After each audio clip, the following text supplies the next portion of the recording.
What's going on, guys? Welcome back to Ground Force Gaming. Nova here again with another Street Fighter Duel video today, and I'm doing a ton because we have a brand new event, and I just wanted to hop into the Opulent party and cover kind of what we're looking at here, and also show you guys what I'm doing for my boss teams.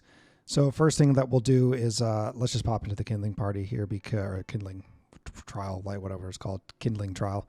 I didn't select these yet because I thought it'd be fun to just open them here now, because we get a free Rich E Honda, which is awesome. They're sticking with us. They've been doing this for a little while now, giving away 2 free copies every time they do a new event.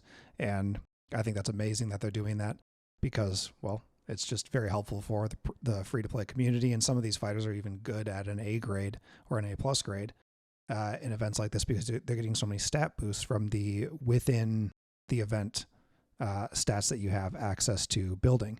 Now, I already did beat this, but I did do a quick recording of the, what would you call it, the puzzle. So what I'm going to do is just hop into that real quick, show you guys how to beat that, and then we'll move on from there. I thought I would just record it and then share it here just in case anyone's having a hard time with it. It's not too difficult of a puzzle. You just got a little bit of like maneuvering around that you need to do just to make the space. This top right one was the one that kind of needed to be maneuvered in order for everything else to be able to fall into place. But once you get that one, then it's really quite simple, actually. Pretty straightforward. So sometimes these are way harder than other times, but this one was, you know, just kind of whatever. Okay, so puzzle's completed. Now, as far as the boss fight here goes, like I say all the time, don't worry about getting this first try. Don't like keep fighting it. Just wait a few days if your team's not getting the max rewards for it. Build up your battle lust here. Get more stats on your fighters, and then just go back and beat it later. It's not going to be a problem. So anyway, this is how I have things built out right now. This is the path that I chose. I wanted to max out everything at the end, get it to 3 out of 3, because here at the top, we're getting speed increase, so combo gauge increase. We're getting better burn damage, which is basically what, you know, any good team right now is functioning off of. Truthfully, it's burn.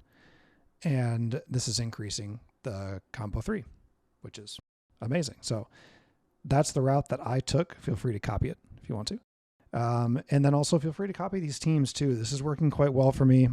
I know not all of you have all the legendary fighters available to you. I have picked up some of them.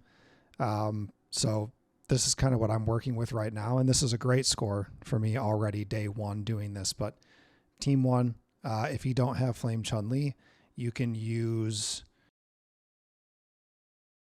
anybody else, really. I mean, you can just put Summer Yang in there so that you're taking better advantage of the all fire team situation, and you can take out Summer Elena and use a different support if you want, or a different trigger unit.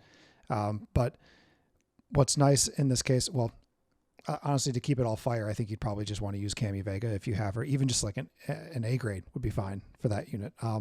But you could do Flame It on Super, then you could use Fei Long, and then you could do Summer Yang, and then you could do Fire It On again. And that would work just fine. And then you'd have the trigger coming in from Cami Vega. Second team here, again, I have Nero. You don't have to use Nero here. You could use Zangief with this team. And team 3, this is just a pretty standard team. Team 4 is pretty standard team as well. So not a bad score though, right? I mean, that's pretty awesome for day 1. So let's just pop in here real quick and we can watch fight number 1. And I didn't even like spend time on this. I just skipped it. So there are different ways to approach these boss fights. You can play them out. You can try to time things. You can try to like save up combo gauge, or you can just skip it. And there's something to be said for being able to run a ton of fights, because when you're like really trying to manipulate it and you're just like staying in it and you're like waiting and you're like trying to run things at the optimal time, that wastes a lot of time on one round, right? Because my score is pretty much based on this team doing well. So what's going to happen is I'm going to just play this one over and over and over again, waiting and trying to optimize it and trying to get it perfect, just to not have it work and just quit. So my approach to this is a little bit different, where I just try to run as many as I possibly can, because if I can run a ton, eventually RNG is going to favor me and I'm going to get a good run like that one. Now, could my score be better? Maybe. But, you know, at the end of the day, I'm not going to beat the whales. Really, I'm not going to get top 3. So as long as I'm getting top 10 or close to it, then I'm good with that. I just want to make sure I'm getting at least 10 divination tickets. So you want to get top 50. That's the goal. Using these teams is working for me. This is more or less kind of the teams that I was running for the previous event as well. So over time, they have proven to do quite well against boss fights. And I'll change them up a little bit if there's like more of like boss units within the fight. Like this one has 2. Sometimes it's just a single target boss. But I change them up a little bit here and there, just kind of depending on what we're looking at. This team is not optimized, in my opinion. I don't really like using Summer Ibuki on this team. I would rather use,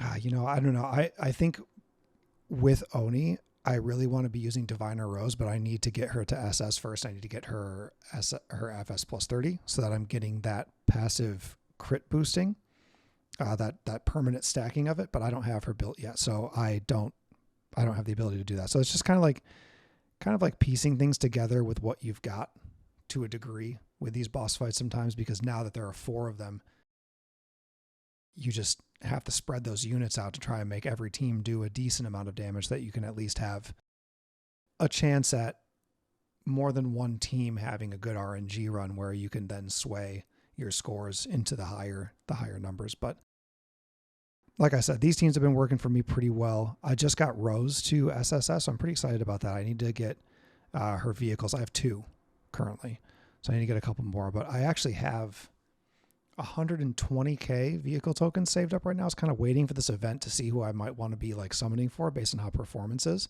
and to see what the new units look like. I'm not going to go for either of the new units. I'm not going to go for Abel. I'm not going to go for E Honda right now. So I don't need to hold on to them anymore. So I am actually going to do like a massive vehicle summoning video probably today or tomorrow. So if you're watching this, and it's not December, 20th, then that video is probably already up as well. So definitely go look for it. But I'm going to do a bunch of vehicle summons. I've got 120 divination tickets that I'm going to attempt to get Diviner Rose to SS with. And then I've got quite a few special summon tickets that I don't know what I'm going to do with. Maybe I'll go for Goken, or maybe I'll just hold on to those. I'm not really sure, but the vehicle summons are happening. I'm doing that one for sure. So stay tuned for that. But there are the boss fights that I have right there for my top score. And currently I am, am I second? I am in second. I thought I was in 4th. Okay. Well, I just got that score recently. I was just like spamming attempts. Okay. So I'm in second currently. We'll see how long that lasts. I'm in second in my server as well. So Booms is still there. So there's one guy in he's in my guild actually, Zeus. It doesn't look like he's played yet today, but he'll probably have like 4 billion damage. That's just kind of how that works. But currently I'm in second, so that's pretty sweet. We've got the lavish gift here, which is pretty standard to how things work. I really wish that at the end of these events, they would like refresh them, because all you get is cash once you found all these. And it's just kind of lazy, in my opinion.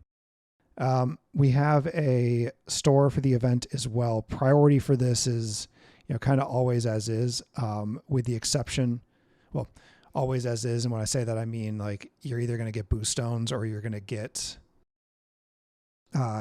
gear upgrades depending on what you need, right? You're either going to be probably focusing the T2 or you're going to be getting the boost stones depending on what you need right now for fighters that you're trying to work on. The exception to that is in this case because of how good Fire Adon is and the fact that he's available in here for you to pull as a guaranteed pull. For me, this is priority. If you're not building Flame Adon, like you're making a mistake. He is the #1 priority in the game right now as far as DPS goes. There is no question about it. There's no argument to be made here. No one's putting up numbers like him. You have to build him. So I would be saving up and getting him. And that's what I am going to do because mine's only SSS +2. And I don't want to do choice summons for him, right? Like, cause you can pull him here. And I have him selected here. Then you'll see I'm 5 out of 5. I haven't done it yet. I don't want to spend my gems on that. I'd rather use my gems in the shop to get boost stones or to get vehicle tokens. Like I'm going to grab these right now. And to pick up these special summon tickets because really it's the only way that I'm getting them as a free to play player. Now I know I have some legendary fighters, but that's all I do. I grab the legendary fighters. That's it. I'm not buying bundles. I'm not doing packages. I'm not doing anything else like that. Nothing. Just the legendary fighters if they're good. But yeah, I mean, the event's pretty awesome so far. The boss fights are always a lot of fun. This is my favorite part of this game, by far, is the boss fights. I love testing out the teams, seeing what kind of scores I can put up, and seeing how I can compete with the whales based on team compositions that I have, because I've been playing since day one. So we're kind of at like a leveling point here where like I've optimized pretty well because I've always studied who the whales build and what teams work for them. So my account's pretty optimized, and I perform pretty well. So it is fun to just like have that competitive side for these to see, what scores I can get. But anyway, that's the event. I've got the trials up for the other fighters if you want to check those out there on the channel as well. I hope you guys are enjoying the event. Hope you do well in the boss fights. I'd love to hear what teams you're using, what ones have worked well for you, and also hear what kind of scores you guys are getting. So anyway, thank you guys so much for watching. Be sure to subscribe, and we'll see you guys next video. Cheers.